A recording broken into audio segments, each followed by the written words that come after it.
शुरू होने जा रहा है देश का सबसे बड़ा मुकदमा, आपकी अदालत, रजत शर्मा के साथ।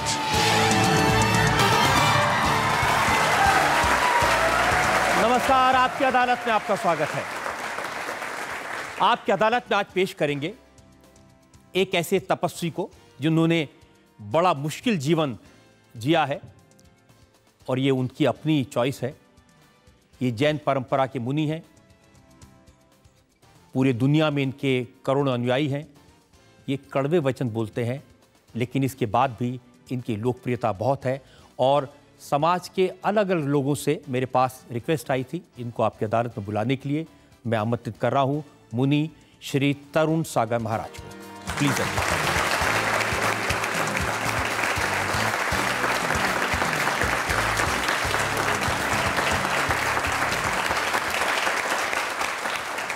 और आज के इस विशेष कार्यक्रम के लिए हमने जज के तौर पर आमंत्रित किया है जाने माने शिक्षाविद, एजुकेशनिस्ट जेएस राजपूत को।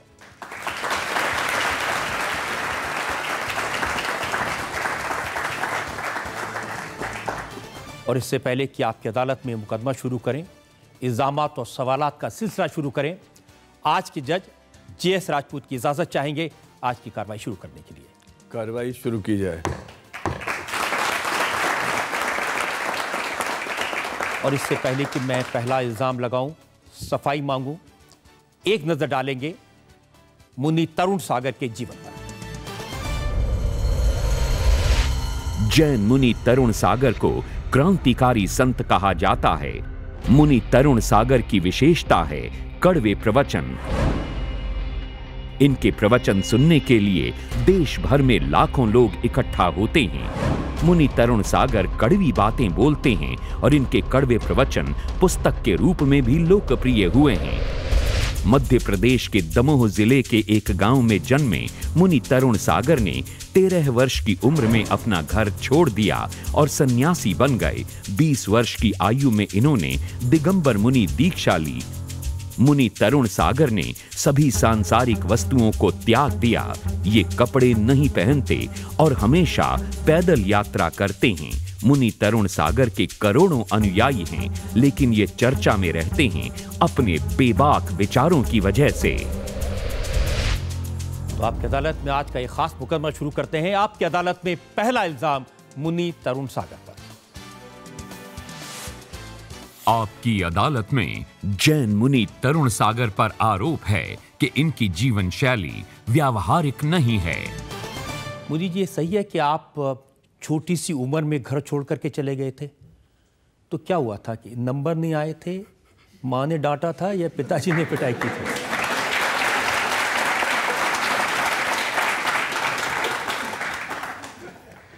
देखिए, मेरा जो बैराग है वो गॉड गिफ्ट है और ना ऐसा कुछ घटा, ना ऐसा कुछ देखा, ना माँ ने डांटा, ना पिता नाराज हुई। ईश्वर प्रदत्त संस्कार जो मुझे मिले, जिनकी वजह से मैंने घर छोड़ा, परिवार छोड़ा, संसार छोड़ा और महावीर के रास्ते पर आ गया। और मुझे लगता है कि रजत जी, मैंने भी छोड़ा है, आपने भी छोड़ा है, पर दोनों में बुनियादी फ़र्क है। और वो फ़र्क ये है कि मैंने भगवान को पाने के लिए संसार को छोड़ दिया, आपने संसार को पाने के लिए भगवान को छोड़ दिया।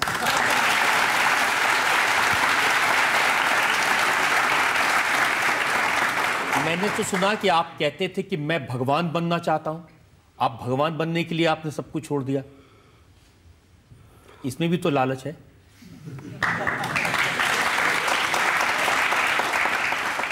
कहा जाता है, दुनिया में कहा जाता है, कुछ पाने के लिए कुछ खोना पड़ता है, लेकिन मेरा अपना मानना है कि कुछ पाने के लिए कुछ खोना नहीं, बल्कि कुछ करना पड़ता है। 13 साल की उम्र में 6ठी क्लास में पढ़ते पढ़ते इतनी समझ आ गई थी कि वैराग्य क्या होता है, संन्यास क्या होता है, भगवान कहाँ मिलेंगे। कहते ना कि समझदार के लिए सारा काफ़ी होता है और जो ये ना समझे वो उम्र भर होता है। मुझे ये पता चला कि आप जलेबी खाते खाते सन्यासी बन गए। बचपन में मुझे जलेबी बहुत पसंद थी। 6वीं कक्षा पढ़ रहा था, मैं ज़्यादा पढ़ा लिखा नहीं हूँ। 6वीं कक्षा तक ही अध्ययन किया और 13 साल की उम्र में मैंने घर परिवार छोड़ दिया। तो बचपन में मुझे जलेबी बहुत पसंद थी। स्कूल से वापस घर जा रहा था और एक होटल पड़ती थी, वहाँ पर बैठ कर जलेबी खा रहा था। पास में ही जो मेरे गुरु है आचार्य पुष्पधन सागर जी महाराज, उनका प्रवचन चल रहा था और प्रवचन में वो कह रहे थे कि तुम भी भगवान बन सकती हो। ये शब्द जब मेरे कानों में पड़े तो जलेबी का रस तो जाता रहा और भगवान बनने का रस पैदा हो गया। लेकिन भगवान बनने के लिए खाना छोड़ा, पीना छोड़ा, कपड़े छोड़े, तो अब लगता तो नहीं कहीं गलती हो गई थी, पहले ही ठीक ठाक थे? मुझे अपने निर्णय पर कभी पछतावा नहीं हुआ। एक टिस मेरे मन में ज़रूर रहती थी कि मैंने ज़िंदगी में कभी कोई मुर्दा नहीं फूंका। लेकिन एक दिन मुझे लगा जैसे महावीर मुझसे कह रहे हो कि तरुण सागर, तुम्हारा जन्म मुर्दा फूंकने के लिए नहीं हुआ है, बल्कि मुर्दा हो चले समाज में प्राण फूंकने के लिए हुआ है। और मैं उसी दिन से समाज में प्राण फूंकने के लिए निकल पड़ा और आज तक वो काम कर रहा है। नहीं, लेकिन सांसारिक तौर पर अब मैंने सुना कि आप एक ही बार खाना खाते हैं, आप नहाते नहीं हैं, बताइए, आप ब्रश नहीं करते हैं, दांत साफ नहीं करते हैं, ये कैसा जीवन है? आपने बिल्कुल ठीक सुना कि मैं नग्न रहता हूँ, दिगंबर रहता हूँ। दिगंबर अवस्था जो है वो प्राकृतिक रूप है, यथाजात मुद्रा, जैन शास्त्रों में बताया है। मुनि वो होता है जो समाज की नग्नता को ढकने के लिए अपने तन के वस्त्र तक उतार कर फेंक देता है। लेकिन मुनि जी, वो पुराने ज़माने की बात थी। 21वीं सदी के ज़माने में दुनिया कहाँ पहुँच गई और आप बगैर कपड़े के घूम रहे हैं? आप ठीक कह रहे हैं। ये जिज्ञासा बहुत सारे लोगों के दिल और दिमाग में उठती होगी। ठीक है, वो श्रद्धा की वजह से ये सवाल नहीं कर पाते होंगे जो सवाल आप कर रहे हैं। आप ठीक जानना पूछना चाह रहे हैं। लेकिन मेरा अपना कहना है कि पहले दुनिया को ये समझना ज़रूरी है कि दिगंबर मुनि होता क्या है। केवल ये पिछी और ये जलपात्र है, कमंडल, इसको लेने से कोई मुनि नहीं हो जाता है। मुनि के संबंध में मैं 4 पंक्तियाँ कविता के रूप में बोलना चाहूँगा कि दिगंबर साधु किसे कहते हैं, दिगंबर मुनि किसे कहते हैं? जिसके पैरों में जूता नहीं, सिर पर छाता नहीं, बैंक में खाता नहीं, परिवार से नाता नहीं, उसे कहते हैं दिगंबर मुनि। जिसके तन पर कपड़े नहीं, जिसके मन में लफड़े नहीं, जिसके वचन में झगड़े नहीं, जीवन में कोई रगड़े नहीं, उसे कहते हैं दिगंबर मुनि। जिसका कोई घर नहीं, किसी बात का डर नहीं, दुनिया का असर नहीं और जिससे बड़ा कोई सुपर नहीं, उसे कहते हैं दिगंबर मुनि। जिसके संग बीवी नहीं, जिसके साथ टीवी नहीं, अमीरी गरीबी नहीं, नाश्ते में जलेबी नहीं, उसे कहते हैं दिगंबर मुनि। और रजत जी, मैं आपसे ही जानना चाहता हूँ, क्या ऐसा कोई व्यक्ति होगा दुनिया में, हिंदुस्तान की बात नहीं कर रहा हूँ, क्या ऐसा कोई व्यक्ति होगा दुनिया में जिसको कभी नाई की ज़रूरत ना पड़ती हो, कभी लोहार की ज़रूरत ना पड़ती हो, कभी सुनार की ज़रूरत ना पड़ती हो, कभी तेली की ज़रूरत ना पड़ती हो, कभी मोची की ज़रूरत ना पड़ती हो, कभी धोबी की ज़रूरत ना पड़ती हो? ऐसा व्यक्ति ढूंढने पर भी पूरी दुनिया में नहीं मिलेगा। लेकिन एक व्यक्ति है, वो है दिगंबर मुनि। धोबी की ज़रूरत नहीं, फिर भी सबको धोता है, उसे कहते हैं दिगंबर मुनि। दिगंबर मुनि हैं। ढकने के लिए कभी मोरपंख का इस्तेमाल करते हैं, जब बैठते हैं तो अपने सामने डेस्क रख लेते हैं। जब इतनी सारी चीज़ें कवर करने के लिए रखते हैं, अगर एक लंगोट पहन लेते तो क्या बिगड़ जाता है? नहीं, लंगोट हाँ, जिन लोगों को मेरी मुद्रा से तकलीफ है, जिन लोगों को मेरी मुद्रा से परेशानी है, तो मैं 1 मीटर की लंगोट पहनूं, उससे अच्छा है कि वो थोड़ा सा कपड़ा आंखों पे डाल ले, जब मुनि दिखे उसको बात खत्म हो जाए। उनको तकलीफ नहीं है, वो तो आपकी सुविधा के लिए कह रहे हैं। नहीं, मैं तो चलता हूँ तो दिगंबर ही चलता हूँ, दिगंबर अवस्था में ही चलता हूँ। और देखिए कवर करने के लिए इस्तेमाल करते हैं ना, तो वो जैसे अब मोर पंख का इस्तेमाल करते हैं या ये डेस्क का इस्तेमाल करते हैं, नहीं, शरीर के कुछ हिस्से को कवर ये तो हमारा ये पहचान है, इसको मैं पीछे नहीं रख सकता हूँ, ये हमारी पहचान है। ये साधु जो है ये जीव रक्षा के लिए होता है। बहुत से लोगों को ये मालूम नहीं है पीछे क्यों है। तो जो छोटे छोटे जीव हैं जो आंखों से दिखते नहीं हैं, वहाँ जब मैं बैठूंगा तो परिमार्जित करूँगा ताकि वो जीव हट जाएं। मैं नहीं चाहता हूँ मेरे द्वारा किसी जीव की हिंसा हो, उसको तकलीफ हो, उसको कष्ट हो। तो जैन धर्म तो अहिंसा की बात करता है और अहिंसा के लिए मुनि तो उसके चरम उत्कृष्ट है, इसलिए वो उसका इस्तेमाल। लेकिन मुझे लगता है कि जैसे बाकी सब चीज़ों का परित्याग कर दिया, कपड़े का कर दिया, खाना एक बार खाते हैं वो भी खड़े होकर के खाते हैं, इतना सब है, अगर एक लंगोट पहन लेते तो क्या मुश्किल थी? इतनी कोई बड़ी बात नहीं। नहीं, आप ठीक कह रहे हैं। लंगोट आता है तो केवल लंगोट नहीं आती है, बच्चा पैदा होता है उसके तन पर कोई कपड़ा नहीं होता, थोड़ा सा बड़ा होता है तो लंगोट आती है। लंगोट में जेब नहीं होता है, लंगोट में जेब नहीं होती है। थोड़ा और बड़ा होता है तो जेब आता है, और जब जेब आता है तो साथ में फरेब भी आता है। जब जेब आती है तो साथ में फरेब भी आती है, और फिर फरेब अगर आ गई तो फिर दुनिया में क्या हो रहा है हम देख रहे हैं, आप देख रहे हैं और सब लोग देख रहे हैं। अब देखिए, बदलते ज़माने में जहाँ कार है, जहाँ ट्रेन है, बुलेट ट्रेन चलती हैं, रॉकेट हो रहे हैं, हवाई जहाज़ हैं, आप पैदल चल रहे हैं। पैदल इसलिए चलते हैं कि अगर वो गाड़ी में बैठेंगे तो गाड़ी उनके पास है नहीं। मुनि तो वो होता है जो तिल तुष मात भी परिग्रह अपने पास नहीं रखता है, ये पिछी और ये कमंडल। आप अगर कार में जाते, आप ट्रेन में जाते तो ज़्यादा लोगों को मिल सकते थे, ज़्यादा जगहें कवर कर सकते थे। आपकी अदालत में आपको आने में 6 महीने लग गए। आप ही ने कहा जियो और जीने दो, पहले खुद जियो। अगर आपको खुद को जीना आ गया तो दुनिया को जीने का अवसर अपने आप मिल जाएगा, अलग से आपको कुछ नहीं करना पड़ेगा। मुनि जी, वक्त के साथ बदलता है ना। भगवान महावीर के वक्त में फ़ोन तो नहीं थे, माइक्रोफोन नहीं थे, अब आप माइक्रोफोन का भी इस्तेमाल करते हैं, आप फ़ोन का भी इस्तेमाल करते हैं, आप किताबें भी लिखते हैं। देखिए थोड़ा एडजस्टमेंट करना चाहिए। नहीं, महावीर के जो सिद्धांत है, भगवान ऋषभदेव के जो सिद्धांत है, जैन धर्म के जो सिद्धांत है, मैं सिद्धांतों को नहीं बदल सकता हूँ, दृष्टांतों को बदल सकता हूँ। 2-2-4 पहले भी होते थे, 2-2-4 आज भी होते हैं। तो ये शाश्वत सिद्धांत है, दुनिया आएगी जाएगी, लेकिन सिद्धांत। आप मुझे बताइए, अगर आपको भगवान न करे कोई तकलीफ हो जाए, कोई हार्ट अटैक आ जाए, तो एम्बुलेंस में लेके जाएंगे या वहाँ भी पैदल जाएंगे? नहीं, जाएंगे ही नहीं।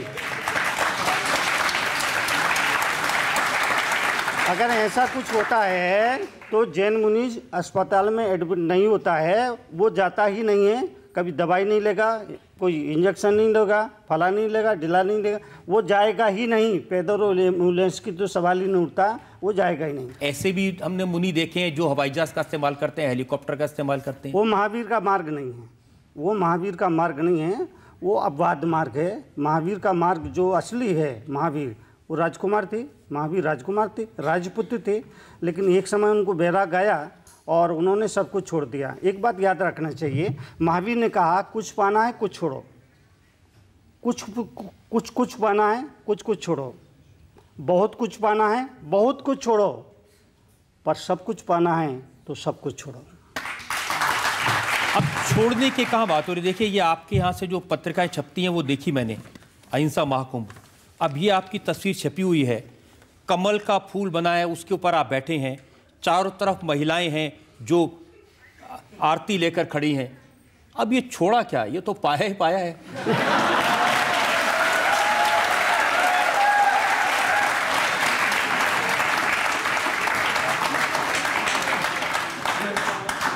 मंजिल मिले ना मिले, मंजिल मिले ना मिले, ये मुकद्दर की बात है।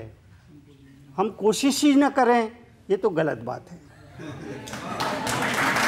तो पाया ही पाया, आप कह रहे हैं कि पाया ही पाया है, लेकिन ये जो व्यवस्था आपने मुझे बताई, ये व्यवस्था समाज करता है, वो व्यवस्था देखता।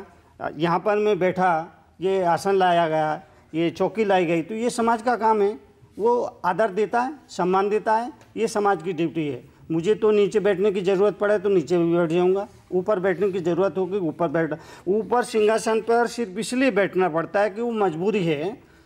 लाइट चली जाती है तो दीपक जलाते हैं और दीपक को ऊंचे स्थान पर रखते हैं, इसलिए रखते हैं कि उसकी रोशनी चारों तरफ फैले। संत भी गुरु भी मुनि भी जलते हुए दीपक है, उनको ऊंचे आसन पर इसलिए बिठाते हैं कि उस समाज पे रोशनी फैले, पूरे समाज पे उनका प्रकाश की किरण फैले। फिर दूसरी बात, एक बात और मैं बोलना चाहूँगा कि कई बार लोग कहते हैं कि मुनि जी, एक तरफ तो आप कहते हैं कि सभी आत्माएं बराबर है, कोई छोटा नहीं कोई बड़ा नहीं, लेकिन आप ऊंचा बैठते हैं, हमें ज़मीन पर बिठाते हैं, इसका मतलब आप अपने आप को बड़ा समझते हैं। तो महावीर बहुत प्यारी बात करते हैं, उन्होंने कहा, वही शब्द मैं दोहरा रहा हूँ कि मैं ऊंचा बैठ कर के भी बड़ा हो गया ऐसा नहीं हूँ, मैं ऊंचा बैठ कर के बड़ा हो गया ऐसा नहीं, आप नीचे बैठ कर के छोटे हो गए ऐसा नहीं, आप नीचे बैठ कर के भी बड़े हैं, मैं ऊपर चौकी पर बैठ कर के भी छोटा हूँ। वो इसीलिए कि मैं चौकी पर बैठा हूँ तो चौकीदार हुआ, आप ज़मीन पर बैठे हैं जमींदार हुए।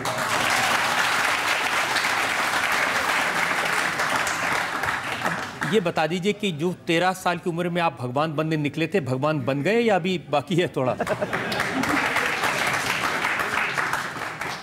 अभी मैंने चलना शुरू किया है और अभी उस रास्ते पर चल रहा हूँ। कितनी जन्म साधना करना पड़ेगी ये कहना मुश्किल है, इतना आसान नहीं है। ठीक है, लोग मुझे बहुत ही श्रद्धा से देखते हैं, बहुत ही भावना से देखते हैं, वो उनकी अपनी श्रद्धा है, लेकिन अभी तो मैं चलना शुरू किया है, अभी बहुत कुछ चलना है। आपका ये सफ़र है, इसको लेकर और बहुत सारे इल्ज़ामात मेरे पास में हैं। हम एक ब्रेक लुकेंगे और ब्रेक के बाद मुनि तरुण सागर पर इल्ज़ामात और सवालात का एक और मुनि जी, भगवान महावीर का तो सिद्धांत अहिंसा का है, इनके हाथ में तो SLR हैं, अगर गोली चल गई तो 50-60 लोग वैसे मर जाएंगे।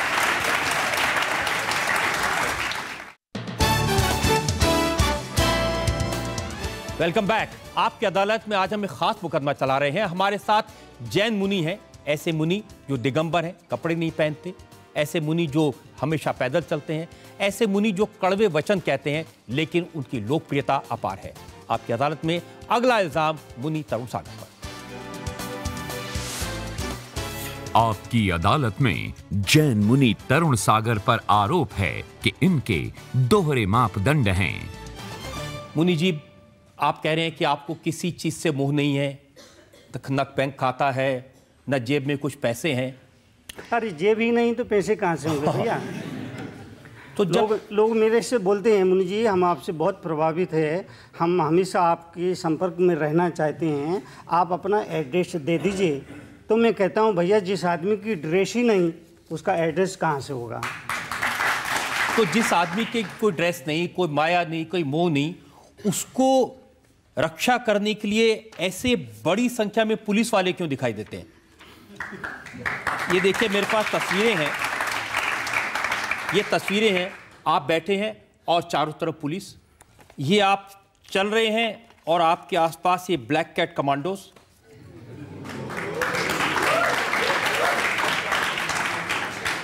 देखिए, मैं जहाँ भी जाता हूँ, जिस स्टेट में जाता हूँ, जिस राज्य में जाता हूँ, वहाँ की सरकार मुझे राज्य की अतिथि के रूप में स्वीकार करती है, और जब वो राजकीय अतिथि का दर्जा देती है तो उस सरकार का ये कर्तव्य बन जाता है, ड्यूटी बन जाती है, वो सुरक्षा मुहैया कराती है। ठीक है, वो अपना काम करती है, मुझे उससे कोई मुनि जी, मतलब भगवान महावीर का तो सिद्धांत अहिंसा का है, इनके हाथ में तो SLR हैं, अगर गोली चल गई तो 50-60 लोग वैसे मर जाएंगे।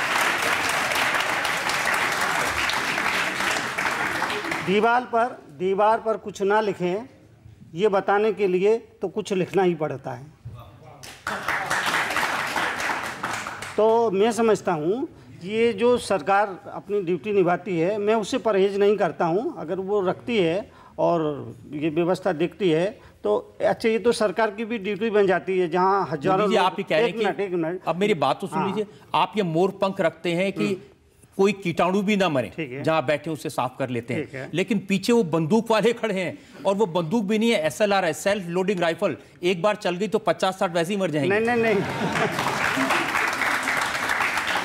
वो चलती नहीं है, और वो उनको मैं बोलता हूँ कि इसका लॉक करके रखो, क्योंकि मुझे भी डर लगता है उससे क्योंकि मेरे पास सबसे नज़दीक खड़े होते हैं, तो ऐसी डरने की कोई बात नहीं है। नहीं, लेकिन अहिंसा के पुजारी हिंसा के वेपन अपने साथ रखें, ये कैसे स्वीकार करें?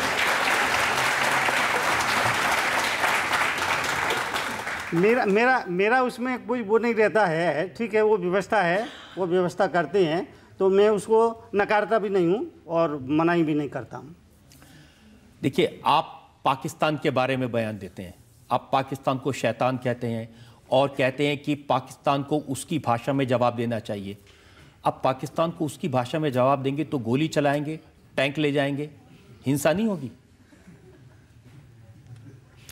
ये सवाल आपका बड़ा मार्मिक सवाल है। जब मेरे से मीडिया के लोग आकर पूछते हैं, चूँकि बरसों से ये चल रहा है हिंदुस्तान पाकिस्तान, अगर पाकिस्तान जैसा मुल्क नहीं होता तो हिंदुस्तान आज पता नहीं कहाँ होता, वो कितनी तरक्की कर रहा होता। इसलिए कहा कि उसको समझाइए, वो प्रेम की भाषा है, या जिस तरह से पिछले 60 साल से समझा रहे हैं, तो कहाँ समझ में कहाँ आया उसको। लेकिन अगर जैन मुनि भी प्रेम की भाषा छोड़ के बंदूक की भाषा करेंगे तो अहिंसा की बात कौन करेगा? नहीं, बात नहीं कर रहा। तो मीडिया ने मेरे से सवाल किया तो मैंने कहा भाई इसका तो ये है कि वो उसको उस भाषा में समझाइए। कहते ना, कुत्ते की पूंछ 12 साल तक पोंगरी में डालो, निकालो तो टेढ़ी की टेढ़ी। तो ये पाकिस्तान कुत्ते की पूंछ है, वो सीधी होने वाली नहीं है। जैसे आपने 13 साल की उम्र में संसार को छोड़ दिया और भगवान के प्रति आपकी आस्था थी, और आपके प्रेम की वजह से आपको क्या लगता है आज 21वीं सदी के जो युवा हैं उनकी भगवान की तरफ जो आस्था है जो कम हो रही है, उसके ऊपर आपका क्या कहना? देखिए, युवा की जो आस्था है, लेकिन मुझे लगता है कि जो भगवान को पुकारने वाले लोग हैं वो दिल से नहीं पुकारते हैं। जो भक्त है सभी धर्मों के लोग हैं और भगवान की भक्ति करते हैं, पर जो दिल से पुकार होना चाहिए वो पुकार नहीं होती है। पुकारा तो कभी सबरी ने था और दुनिया ने देखा श्री राम चले आए। पुकारा तो कभी मीरा ने था और दुनिया ने देखा श्री कृष्ण चले आए। पुकारा तो कभी चंदन वाला ने था और दुनिया ने देखा कि महावीर चले आए। और पुकारा तो राजा जी शर्मा ने हैं और दुनिया ने देखा तरुण सागर चले आए। तो जो हमारी पुकार है वो पुकार दिल से नहीं निकलती है, इसलिए प्रार्थना पूरी नहीं होती है। और मेरा अपना मानना है दिल से पुकार की जाए, दिल से प्रार्थना की जाए, देर सवेर ही सही, वो प्रार्थना कभी खाली नहीं जाती है। सारी बातें कहते हैं तो ये कड़वे वचन क्यों कहते हैं आप इसको? प्यार से नहीं बात कर सकते आप लोगों से?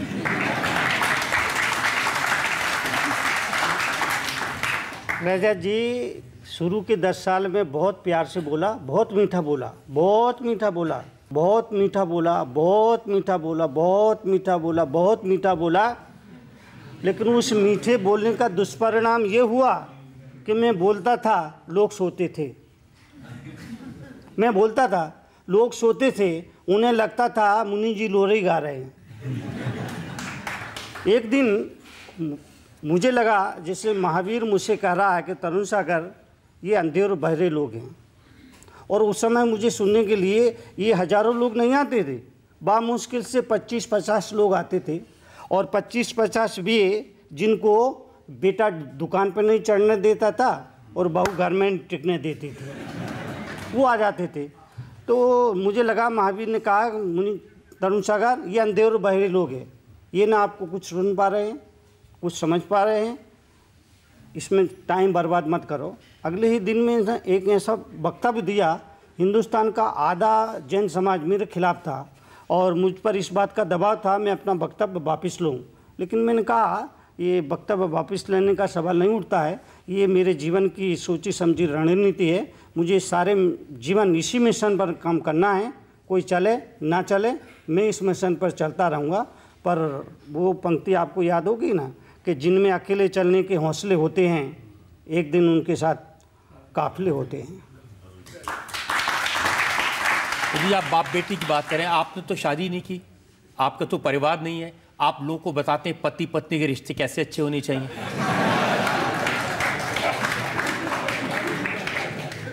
मैंने संसार छोड़ा है, समाज नहीं छोड़ा। मैंने संसार छोड़ा है, समाज नहीं छोड़ा। इसी समाज में रहता हूँ और समाज में जो घटता है उस पर नज़र रखता हूँ। इसीलिए पति पत्नी के संबंध या जिस पर मैं टिप्पणी करता हूँ वो टिप्पणी ऐसी करता हूँ कि लोग उसको उनकी बात उनको स्वीकृति देना पड़ती है, स्वीकृति में सिर हिलाना पड़ता है। बतौर उदाहरण पत्नी की परिभाषा मैं अपने हिसाब से बताता हूँ। पत्नी की परिभाषा, पत्नी पत्नी पत्नी पत्नी पत्नी जो पति से रहे तनी तनी खत्म कर दे उसकी मनी, वही पत्नी है। हर मुझे कोई काम तो है नहीं, मुझे कोई झाड़ू लगाना हो, पोंछा लगाना हो, बर्तन मांजना हो, ऐसा मेरे पास कुछ काम तो है नहीं। मैं बैठा रहता हूँ, चिंतन करता हूँ, विचार करता हूँ और नई नई परिभाषा अपने हिसाब से। कैसे पता चलता है सास बहू में क्या चलता है, आपको कैसे पता चलता है? नहीं, देखिए मेरा कोई घर नहीं है लेकिन मुझे घर घर की कहानी याद है। मेरा कोई घर नहीं है लेकिन मुझे घर घर की कहानी याद है और इसीलिए उस पर टिप्पणी करता हूँ, विवेचना करता हूँ और लोग मेरी बात को लाइक करते हैं, पसंद करते हैं। वो मुझे सिर्फ सुनते ही नहीं हैं बल्कि चुनते भी हैं। आपको ऐसा नहीं लगता कि जैसे आप अंधों के शहर में आईने बेच रहे हैं?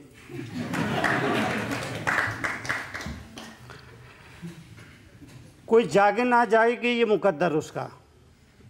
लोग मेरे सवाल करते हैं, मुनि जी आपको सुनने के लिए हजारों लोग आते हैं, तो क्या आपको लगता है ये आपका प्रवचन सुनने के बाद ये लोग सुधर जाएंगे?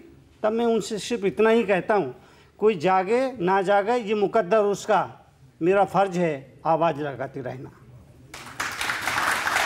मुनि जी और भी इल्ज़ामात मेरे पास में, एक और ब्रेक के लिए रुकेंगे और ब्रेक के बाद आपकी अदालत में मुनि तरुण सागर पर इल्ज़ामात और सवालात का एक और। रात सपने में बापू आए, बोले तरुण सागर क्या हो रहा है? मैंने कहा बापू पूरा देश रो रहा है। बोली ये देश क्यों रो रहा है? मैंने कहा बापू चादर है छोटी, पैर पसार के सो रहा है, इसीलिए रो रहा है। Welcome back. आपकी अदालत में आज हमारे मेहमान हैं मुनि तरुण सागर। आपकी अदालत में अगला इल्जाम। आपकी अदालत में जैन मुनि तरुण सागर पर आरोप है कि ये लोगों को गलत बातें सिखाते हैं। आप कड़वी बातें बोलते बोलते, अच्छी बातें सिखाते सिखाते कई बार कह जाते हैं। हरियाणा के असेंबली में आप गए थे एड्रेस करने के लिए, वहां आपने कह दिया कि पुरुष का दर्जा नंबर 1 और महिला का दर्जा नंबर 2 समाज में। देखिए ये तो मैं नहीं कह रहा हूँ, ये तो प्रकृति कहती है। आपने उनको वहाँ बिठाया, इनको यहाँ बिठाया। और आपने उस तरफ नहीं देखा, उनको वहाँ बिठाया। ये तो जिसका समाज में स्थान है, आप कहते हैं कि महिला का नंबर 2 स्थान है। शक्ति के लिए दुर्गा की पूजा करते हैं, धन के लिए लक्ष्मी की पूजा करते हैं, शिक्षा के लिए सरस्वती की पूजा करते हैं। आप कह रहे हैं नंबर 2 है। आप कह रहे हैं आपने नहीं बनाया। हमारे यहाँ कृष्ण से पहले राधा का नाम है, राधा कृष्ण। राम से पहले सीता राम कहते हैं, नारायण से पहले लक्ष्मी नारायण कहते हैं। ये परंपरा है देश की। आप कह रहे हैं महिला नंबर 2। शिव पार्वती भी तो बोलते हैं ना। अब आपने ढूंढ के एक ही मिले आपको।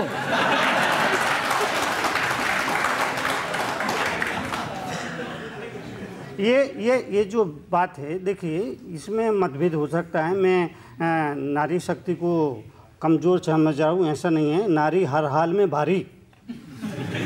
नारी नारी नारी नारी हर हाल में भारी।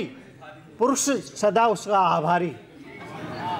तो नारी है अपनी जगह महत्वपूर्ण है, लेकिन कुदरत की जो व्यवस्था है वो उसको मानना हो ना मानना हो, मानना चाहिए। आप नाम लिखते हैं तो आप अपने पिताजी का ही नाम लिखते हैं, माँ का नाम क्यों नहीं लिखते आप? नहीं, माँ का भी लिखते हैं। नहीं नहीं नहीं, जब भी आप परिचय लिखेंगे तो आप पिताजी का ही नाम लिखेंगे अपने नाम के पीछे, कोई माँ का नाम नहीं लिखता है। आज देखिए, अब वो आप जमाने के साथ बदले नहीं। आपने टीवी पर एड्स नहीं देखे हैं, बड़े बड़े जो क्रिकेटर्स हैं वो कह रहे हैं अपनी माँ का नाम पहले ले रहे हैं। ये बदला है जमाना। और आपने हरियाणा असेंबली में क्या कहा? पति के अनुशासन को माने, ये हर पत्नी का धर्म होता है। पति का भी कुछ धर्म होता है कि नहीं? धर्मपत्नी कहा जाता है, धर्मपति तो नहीं कहते आप। कहना चाहिए। नहीं, कहना चाहिए, कहते क्यों नहीं? धर्मपत्नी कहते हैं तो धर्मपति भी होना चाहिए ना। बिल्कुल होना चाहिए। तो क्यों नहीं होता है वो? आपकी वजह से नहीं।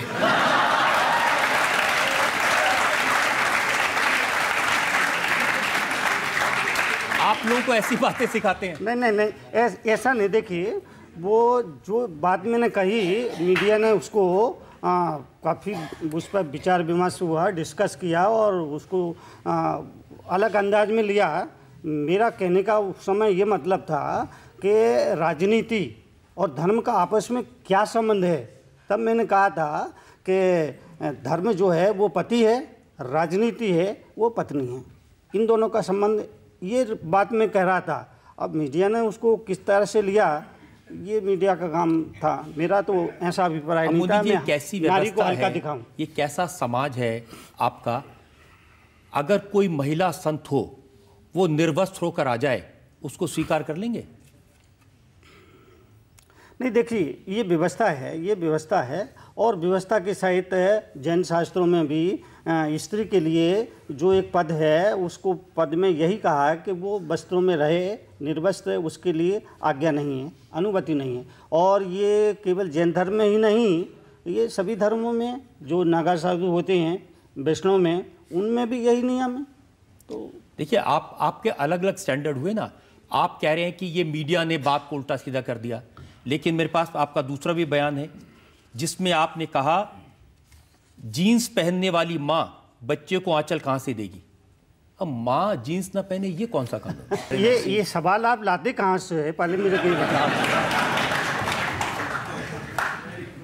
मैंने कहा था माँ का आंचल, आंचल, आंचल, आंचल, आंचल, आंचल। मैंने कहा था माँ का आंचल दुधमुहा बच्चे के लिए स्वर्ग से भी बढ़कर है।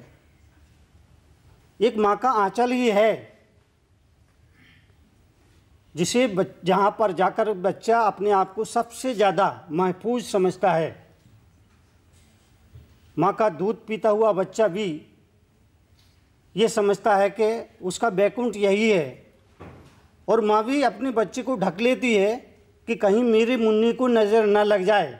लेकिन लेकिन लेकिन लेकिन लेकिन अब पैदा होने वाली औलाद ये सुख नहीं पा पाएगी, क्योंकि जीन्स वाली मम्मी आंचल कहाँ से लाएगी? अब माँ जीन्स पहने, आपने कहा सुंदरता का ध्यान रखने वाली दूध कहाँ से पिलाएगी? माँ अब जीन्स पहने या अपनी सुंदरता का ध्यान रखे, ये माँ पर छोड़ दीजिए ना। आप क्यों तय कर रहे हैं? तो देखिए, जीन्स पहने हैं, ये उसकी मर्जी है, उसका अपना निर्णय है, इसमें मैं कोई इंटरफेयर नहीं करूँगा, कोई ज़बरदस्ती नहीं करूँगा। मेरा अपना मानना है कि जैन धर्म ज़बरदस्त है, लेकिन वो किसी के साथ ज़बरदस्ती नहीं करता है।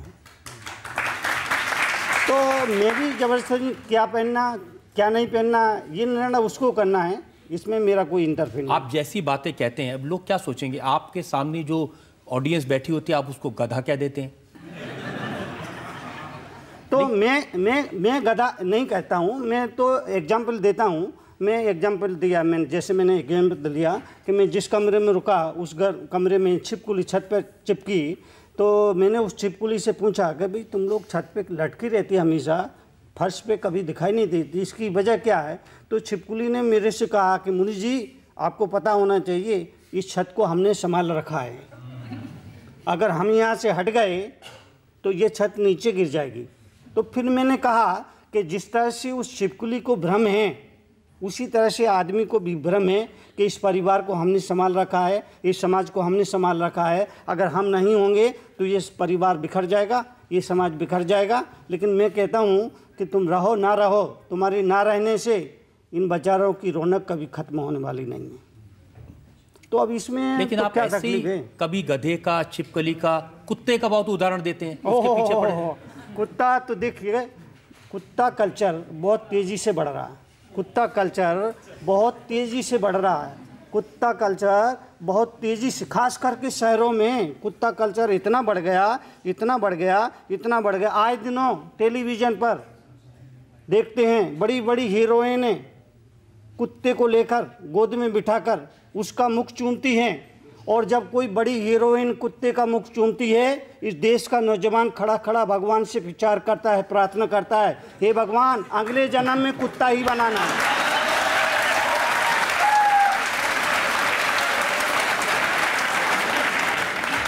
तो मैं बात करता हूँ, कुत्ते की बात करता हूँ, कुत्ता कल्चर की बात करता हूँ। तो देश के नौजवान से सिर्फ इतना ही कहता हूँ कि जितना प्रेम आप अपने कुत्ते से करते हो, उसका 10% प्रेम अपने बूढ़े माँ बाप पर निछावर कर दो, उनकी ज़िंदगी सुधर जाएगी और तुम कुत्ता होने से बच जाओगे। यहाँ बहुत सारे नौजवान बैठे हैं जो लोग आपसे सवाल पूछना चाहेंगे। पूछिए। सर, आप क्रांतिकारी संत के नाम से जाने जाते हैं, तो सर आज जो ये युवा स्कूल कॉलेजेस में इतना गंदा माहौल बना रहे हैं, सर आप जानते होंगे JNU में पिछले साल, इस साल DU में भी, और बाकी भी युवा शक्तियों को गलत रास्ते पे लाया जा रहा है। तो सर आप उनके लिए क्या कड़वे वचन बोलेंगे, और उन भ्रष्ट नेताओं के लिए जो उनके समर्थन में खड़े हो जाते हैं और उनको आकर सपोर्ट करते हैं? JNU में जो लोग राष्ट्र विरोधी नारे लगाते हैं, तो इसको बर्दाश्त नहीं किया जाना चाहिए। और मुझे लगता है कुछ लोग समर्थन भी करते हैं, कुछ लोग इस बात का उनका समर्थन भी करते हैं।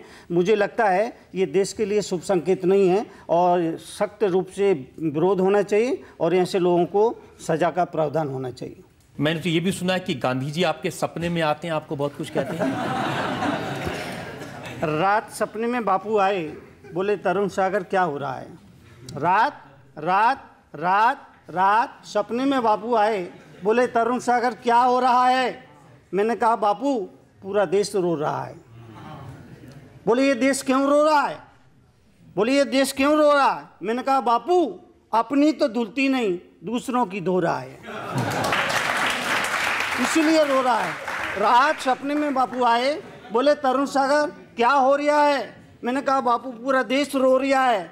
बोले ये देश क्यों रो रहा है। मैंने कहा बापू चादर है छोटी, पैर पसार के सो रहा है, इसीलिए रो रहा है। ये विसंगति सब जगह हो रही है। इसकी वजह से ये समाज में जो तकलीफ है, परेशानी है, टेंशन है, डिप्रेशन है, तनाव है, संघर्ष है, इसकी वजह यही है। एक तो समाज रो रहा है और आप डांट डांट के और रुला रहे हैं उसको। देखिए दीवार पर कील ठोकनी है, दीवार पर कील ठोकनी है तो हथौड़ा तो चलाना पड़ेगा, तकिए से काम नहीं चलेगा। दीवार पर कील ठोकनी है तो तकिए से काम नहीं चलेगा, हथौड़ा चलाना पड़ेगा। मैं हथौड़ा चलाता हूँ। मेरे प्रवचन थपकी का काम नहीं, थप्पड़ का काम करते हैं। सर आपने बोला कि वुमेन को सेकंड पे होना चाहिए और मेन को फर्स्ट पे, तो जो इंडिया को रिप्रेजेंट करके PV सिंधु आए, तो आप कह रहे हो कि उनको सेकंड पोजीशन पे ही रखना चाहिए। उनके लिए जो गवर्नमेंट कर रहा है वो गलत है। बात तो उनकी ठीक है, ओलंपिक में तो सिर्फ लड़कियां ही जीत के आई थी। हाँ तो मैंने हरियाणा विधानसभा में लड़कियों की तारीफ करते हुए कहा था कि उन लड़कियों ने हमारी लाज बचा ली, पुरुषों की लाज वो बचाई। तो देखिए मेरे वक्तव्य को किस तरह से लोग ले रहे हैं या उसका क्या अर्थ निकाल रहे हैं, ऐसा मेरा कहने का कुछ भी अभिप्राय नहीं था। आपको फर्स्ट नंबर बनना है तो आप वहाँ से उठिए, यहाँ आ जाइए, आप फर्स्ट नंबर हो जाएंगे। मुझे कोई तकलीफ़ नहीं है, इससे मुझे कोई तकलीफ़ नहीं है। आप कहते हैं ना परंपरा में महिला नंबर 2 पर है। आप क्या चाहते हैं? मैं तो चाहता हूं बराबरी हो, महिला पुरुष में कोई अंतर ना हो, समानता हो, सबके बराबर सम्मान हो। आपकी बात का समर्थन करता हूं। और हमारे कहा गया ना, यत्र नारी पूजनते तत्र बसते देवता। देवता वहां निवास रहते हैं जहां नारी की पूजा होती है। हाँ ठीक है, तो फर्स्ट हो गई फिर जी, नारी फर्स्ट हो गई और पुरुष सेकंड हो गया। हाँ बिल्कुल कर दीजिए, कोई बात नहीं। तो आप कर दो वो सही, मैंने कुछ कर दिया वो गलत। ये तो गलत बात है भाई, ये गलत बात है।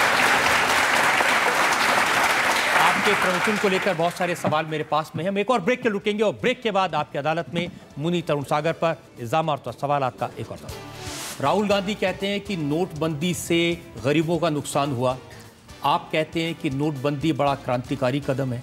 इस देश का मुनि ऋषि हमेशा से कहता आया है कि नोट महज रंग बिरंगे टुकड़े हैं, पर किसी को समझ में नहीं आई। और 8 नवंबर को रात्रि 8 बजे मोदी जी ने एक झटके में समझा दिया कि ये कागज के टुकड़े हैं। तो राहुल जी को समझ में नहीं आया। हाँ,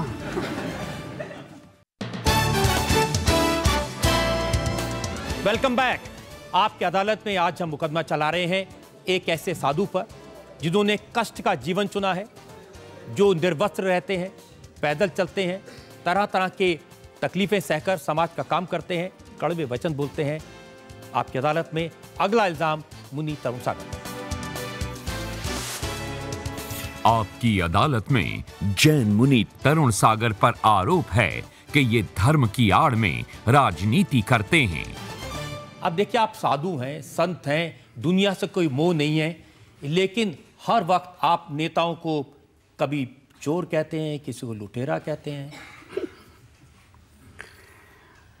चोर कहता हूँ, लुटेरा कहता हूँ, ऐसा मैं तो साफ साफ तो बोलता नहीं हूँ, लेकिन मुझे जो लगता है कि जिन्होंने छोटी छोटी चोरियाँ की वो जेलों में बंद है, और जिन्होंने बड़ी बड़ी चोरियाँ की वो लोकसभा विधानसभा में बैठे हुए हैं। अब देखिए, मैं देखिए, सियासत से मेरा कोई लेना देना नहीं। ये तस्वीरें देखिए। हाँ बोलिए। ये चीफ मिनिस्टर, कितनी तस्वीरें, ये मध्य प्रदेश के मुख्यमंत्री के साथ, ये रमन सिंह के साथ, ये हरियाणा के मुख्यमंत्री के साथ, हर चीफ मिनिस्टर के साथ, मोदी जी के साथ भी आपकी फोटो है। जो मुझे बुलाएगा मैं तो वहीं जाता हूँ, बगैर बुलाए कहीं जाता नहीं हूँ। मध्य प्रदेश के मुख्यमंत्री ने मुझे सीएम हाउस में बुलाया, मैं गया। छत्तीसगढ़ के मुख्यमंत्री ने मुझे सीएम हाउस में बुलाया, मैं गया। अभी हरियाणा के मुख्यमंत्री ने मुझे सीएम हाउस में बुलाया, मैं गया। तो जो बुलाएगा वहाँ जाऊँगा, और जब जाऊँगा तो फोटो चोर और लुटेरे हैं, और फिर आप जाके विधानसभा में एड्रेस करते हैं चोरों को, लुटेरों को।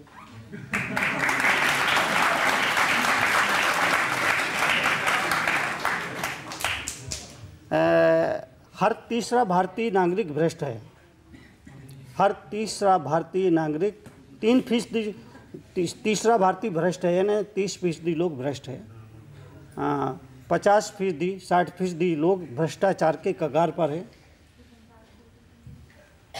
सिर्फ 10% लोग हैं जिन्हें आप पूरी तरफ से ईमानदार कह सकते हैं। तो सभी चोर नहीं हैं, सभी उचक्के नहीं हैं। तो मैं समझता हूँ, मैं चोरों के घर नहीं गया, प्रदेश के मुख्यमंत्री के घर गया, चोरों के घर नहीं गया। नहीं, विधानसभा में आप कह रहे हैं कि वहाँ पर तो हज़ारों लोग हैं, लुटेरे बैठे हैं, और उनको एड्रेस करने के लिए आप गए। मध्य प्रदेश की विधानसभा को आपने एड्रेस किया, हरियाणा की विधानसभा को एड्रेस किया। तो एड्रेस करना चाहिए। एड्रेस, उपदेश की ज़रूरत तो उनको ही है ना। मंदिरों की ज़रूरत तो पापियों को है, पुण्यात्मा को मंदिरों की ज़रूरत नहीं है। जो पापी हैं उनको भगवान को पूजा में पहले आगे आना चाहिए, तो उनको उपदेश की ज़रूरत है। ये दिल्ली विधानसभा वालों को ज़रूरत नहीं, उन्होंने आपका कैंसिल कर दिया। दिल्ली विधानसभा में मुझे निमंत्रण मिला, केजरीवाल साहब मुख्यमंत्री जी और विधानसभा स्पीकर रामनिवास जी गोयल दोनों आए, निवेदन किया, मैंने स्वीकृति भी दी, प्रोग्राम भी बन गया था और मुझे जाना तय भी हो गया था, लेकिन किसी वजह से वो रद्द किया गया, वजह मुझे मालूम नहीं है, लेकिन उन्हें भी बुलाया था, जो भी मुझे बुलाएगा वहाँ मैं जाऊँगा। अगर लोकसभा में मुझे बुलाएंगे वहाँ भी जाऊँगा। मीडिया के लोग मुझसे पूछते हैं मुनीष जी आपकी खुशनसीबी क्या है, तब मैं कहता हूँ मेरी खुशनसीबी यही है कि मैं इतना कड़वा बोलता हूँ फिर भी लोग मेरी बातों को बहुत प्यार से सुनते हैं, यही मेरी खुशनसीबी है। लेकिन कोई आपके बारे में कड़वा बोल दे तो आपको अच्छा नहीं लगता? नहीं, विशाल डडलानी ने कुछ कह दिया था तो बेचारों को कान पकड़वा नहीं।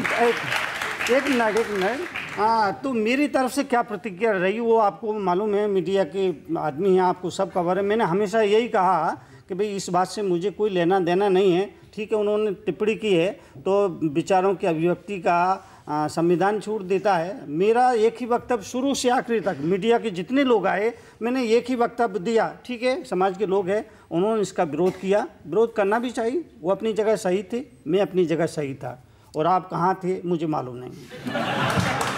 मैं तो देख रहा था कि वो आपके सामने आके कान पकड़ के उठक बैठक लगा रहे हैं, तब आपने माफ किया। समाज की मांग थी, जैन समाज की मांग थी कि जब तक वो पंचमाफी नहीं करेंगे तो हम उनको माफ़ नहीं करेंगे। और विशाल डडलानी बड़े अच्छे सज्जन आदमी हैं, उन्होंने देखा देखी टिप्पणी कर दी। उन्हें अंदाज नहीं लगाया था कि वो जो कह रहे हैं उसका क्या परिणाम होगा, लेकिन फिर भी उनको गलती का एहसास हमने तो ये पढ़ा है क्षमा बड़न को चाहिए छोटन को उत्पात। तो मैंने तो क्षमा ही किया बाबा, मैंने कब उनको विरोध किया या नाराज हुआ? मैं तो अगर वो माफी नहीं मांगते तो जेल भिजवा देते आप उनको। नहीं, बिल्कुल गलत बात है। मैं जेल भिजवाने कैसे क्या कर सकता हूँ? अगर जेल भिजवाने में लगता तो आपकी अदालत में आने की बजाय मुझे उसी अदालत में जाना पड़ता। जनता से पूछते हैं जो लोग सवाल पूछना चाहते हैं। मेरा आपसे ये सवाल है कि अगर आपको कभी किसी पॉलिटिकल पार्टी को ज्वाइन करने का इनविटेशन आए तो आपके उसके प्रति क्या विचार रहेंगे? देखिए, किस पार्टी को ज्वाइन करना पसंद करेंगे? राजनीति से इसका मैंने शुरू में कहा कि सियासत से मेरा कोई लेना देना नहीं है। बस ये समझिए मैं बोलता हूँ इसलिए लोग इतने सोचते हैं कि आप इस पार्टी में जाएंगे, इस जाएंगे। ये तो दिगंबर मुनि हूँ, और दिगंबर मुनि तो बहुत ही ऊंचा उसकी स्थिति होती है, और वो राजनीति से और इससे उसका कोई लेना देना दूर दूर तक कोई संबंध नहीं रहता है। और ये कल्पना करना भी हमारे लिए बेकार है। नेता तो नेताओं की तो कल्पना पे चलते हैं, नेताओं के भाषण कल्पना पे। नेताजी भाषण कर रहे थे, सोना 10 रुपये तोला, चांदी 50 रुपये किलो, गेहूँ 1 रुपये सेर, घी 2 रुपये मन, 4 फ्लैट वाले कमरे का किराया 15 रुपये, बच्चों की पढ़ाई मुफ्त, वाईफाई मुफ्त, बिजली मुफ्त, पानी मुफ्त। जनता में से एक आदमी उठा और हुजूर ये व्यवस्था आपने कहाँ से दिलाई है? नेताजी बोले कल्पना करने में क्या बुराई है। तो ये कल्पना कर रही है कि आप किस पार्टी में होते हैं तो किस वो आप करते नहीं, ये करते इसलिए कर रही है कल्पना क्योंकि आप राजनीति विषयों पर जरूर कोई ना कोई कमेंट करते हैं। कमेंट करना चाहिए, वो गलत नहीं है। संत जो है वो समाज का गुरु होता है और पूरी समाज का दायित्व उस पर होता है। समाज में जो कुछ भी घटता है, कहीं गलत होता है तो गलत को गलत बोलना कोई गुनाह नहीं है, कोई अपराध नहीं है, बोलना चाहिए। राहुल गांधी कहते हैं कि नोटबंदी से गरीबों का नुकसान हुआ, आप कहते हैं कि नोटबंदी बड़ा क्रांतिकारी कदम है। देखिए, तो जो काला धन है, और काला धन कितना है देश के पास, कितना काला धन है आप कल्पना नहीं कर सकते। और मैं तो इस संदर्भ एक बात कहना चाहूँगा कि करीब 10 लाख ज्योतिषी हैं, पर किसी ने भी नहीं बताया कि 1500 के नोट बंद होने वाले हैं। पूरे देश में 10 लाख ज्योतिषी हैं करीब, पर किसी ने भी नहीं बताया कि 1500 के नोट बंद होने वाले हैं। जबकि इस देश का मुनि ऋषि हमेशा से कहता आया है कि नोट महज रंग बिरंगे टुकड़े हैं, पर किसी को समझ में नहीं आई। और 8 नवंबर को रात्रि 8 बजे मोदी जी ने एक झटके में समझा दिया कि ये कागज़ के टुकड़े हैं। तो काला धन बहुत तो है। राहुल जी को समझ में नहीं आया? हाँ, वो पार्टी, वो जो कुछ भी बोलते हैं वो पार्टी के हिसाब से बोलते हैं, अपने लिए नहीं बोलते हैं, अपना मन का नहीं बोलते हैं, जो पार्टी का मंतव्य होता है या पार्टी के हित में होता है वो बोलते हैं। आपके बारे में लोग कहते हैं कि जो मोदी जी के हित में होता है वो बोलते हैं। क्या जी? 3 तलाक का आपने विरोध किया, सारी चीजें जो मोदी जी करते हैं उसका नहीं, ऐसा नहीं। देखिए, मोदी जी से मेरा कोई लेना देना नहीं है, ना मुझे उनसे कुछ चाहिए, ना मुझे उनसे कोई अपेक्षा है। मेरे लिए सब है, सियासत से मेरा कोई लेना देना नहीं है। जो भी मेरे सामने आएगा उसको मैं आशीर्वाद दूंगा, चाहे वो मोदी जी आए, चाहे राहुल जी आए, चाहे केजरीवाल जी आए, चाहे मायावती जी आए, कोई भी आए, सबको वही एक सा आशीर्वाद दूंगा। लेकिन जो मुझे सही लगता है, हो सकता है मैं गलत सोच रहा हूँ, हो सकता है। जब आपने 3 तलाक के मुद्दे पर प्रतिक्रिया दी तो मुस्लिम समाज के लोगों ने कहा आपको क्या हक है इस पर बोलने का? नहीं, जो लगता है कि भाई ये महिलाओं के साथ अत्याचार है, जुल्म है, तो ऐसा तो नहीं। व्हाट्सएप पे तलाक हो रही है, ये बोलिए इसमें धर्म कहाँ गया? व्हाट्सएप पे अभी कल ही मैं अखबार में पढ़ रहा था, विदेश में कोई सज्जन हैं, वो वहाँ पर नौकरी करते हैं, व्हाट्सएप पे उन्होंने अपनी पत्नी को तलाक दे दिया। तो अब ये कोई बात हुई है क्या? ये उनकी परंपरा है? नहीं, परंपरा कैसी परंपरा है? ये परंपरा, ये जैसी आपकी परंपरा है संथारा की, ऐसा नहीं, कोई अपनी जान दे दे। परंपरा और इस परंपरा, आप तो फिर सती प्रथा को और सलेखना को भी एक ही मानोगे? हाँ, क्यों नहीं? नहीं, क्यों? ये जैसे सती प्रथा बंद हुई ऐसे संथारा को भी बंद होना चाहिए। दोनों में फर्क समझना जरूरी है ना भाई। सती प्रथा और संथारा में फर्क है कि सती प्रथा वो राग है, उसके साथ अगले जन्म में मैं इनके साथ ही रहूंगी, जहाँ ये गए, जो इनकी गति हुई मेरी भी वही गति हो, ये राग से वहाँ पर साथ जाया जा रहा। और संथारा जो है वो विराग का रास्ता है। तो राग और द्वेष में फ़र्क समझना जरूरी है। और फ़र्क सिर्फ इतना है, राग में और द्वेष में फ़र्क सिर्फ इतना है कि अपना बच्चा रोता है तो दिल में दर्द होता है, और पड़ोसी का बच्चा रोता है तो सिर में दर्द होता है। तो इसको महावीर ने राग और द्वेष कहा। तो वहाँ सती प्रथा में राग है, संसार है, और संथारा में विराग है, विरक्ति है, और जन्म मरण के बंधनों से मुक्ति की भावना है। लेकिन इसको तो कोर्ट भी इजाज़त नहीं देता अपने आप अपना जान देने को। नहीं, देखिए, ये संथारा की जो प्रक्रिया है वो कुछ चंद घंटों की नहीं है, 12 साल की लंबी प्रक्रिया है। अगर मैं चाहूँ, मैं युवा हूँ और चाहूँ कि मैं संथारा ले लूँ, इसके लिए धर्म अनुमति नहीं देगा। जब आदमी एक उम्र पे पहुंच गया और उसे लगता है मृत्यु निकटे, आंखों से दिखता नहीं, कानों से सुनता नहीं, हाथ पांव चलती नहीं, वृत्तियाँ पलती नहीं, रोटी भी चपती नहीं, खिचड़ी भी पचती नहीं, रोगों ने घेरा है, मरने की बेरा है, मोह भी घनेरा है, फिर भी कर रहा मेरा तेरा है।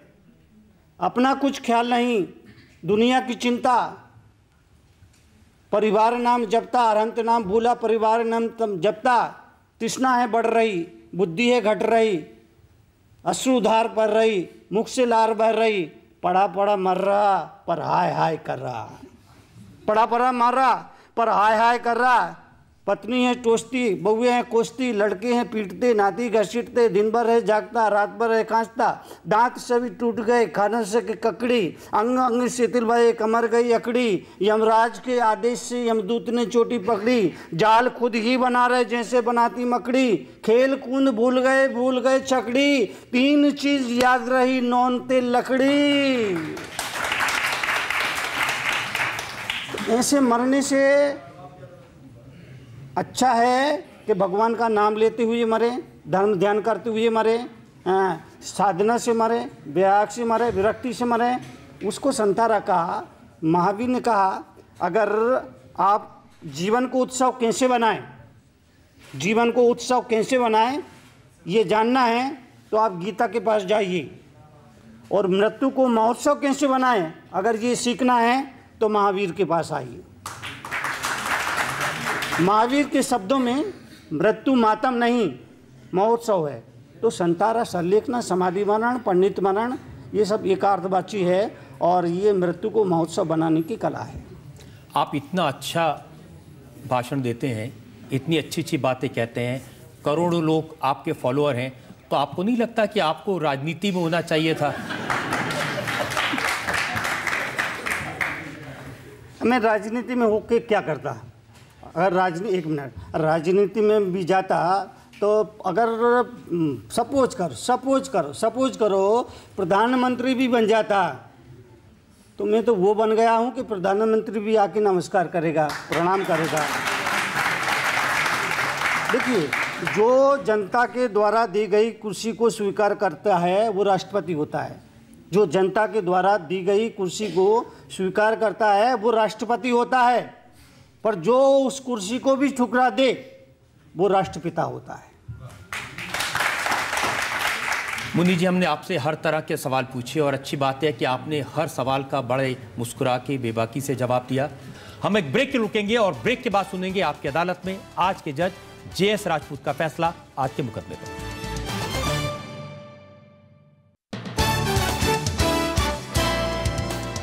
आपकी अदालत में आज हमने मुकदमा चलाया मुन्नी तरुण सागर पर। उनसे पूछा उनके बयानों के बारे में, उनके कड़वे प्रवचन के बारे में, उनकी दिनचर्या के बारे में, उनके रहन सहन के बारे में, उनकी जीवन शैली के बारे में। आपकी अदालत में अब वक्त है आज के जज जाने माने शिक्षाविद JS राजपूत के फैसले का। अदालत ने सारे प्रश्न सुने, सारे उत्तर सुने और ये पाया कि मुनिश्री समाज में सद्भाव लाने के लिए कार्य कर रहे हैं, लोगों को जगा रहे हैं, मनुष्य को मनुष्य से जोड़ रहे हैं। अदालत चाहेगी कि वे ये कार्य आगे भी करते रहें, आवाज़ लगाते रहें। उनका प्रभाव समाज पर पड़ता है, भारत में ही नहीं विश्व भर में उनको सम्मान मिला है। आपने सभी प्रश्नों के उत्तर अत्यंत तर्कपूर्ण ढंग से दिए और बड़े अच्छे ढंग से दिए, जिससे सुनने वाले भी प्रभावित हुए। अतः ये अदालत आपको पूरी तरह आरोप मुक्त करती है और फिर एक बार अपेक्षा करती है कि आप समाज में जुड़ाव लाते रहिए, जिसकी इस देश को बहुत बड़ी आवश्यकता है। इस उम्मीद के साथ, इस अपेक्षा के साथ कि मुन्नी तरुण सागर जी इसी तरह से समाज का काम करते रहेंगे, जनता के सामने त्याग और तपस्या की एक तस्वीर पेश करते रहेंगे। आज का मुकदमा यही खत्म करते हैं। अगले हफ्ते आपसे मुलाकात होगी एक नई शख्सियत के साथ। तब तक के लिए नमस्कार।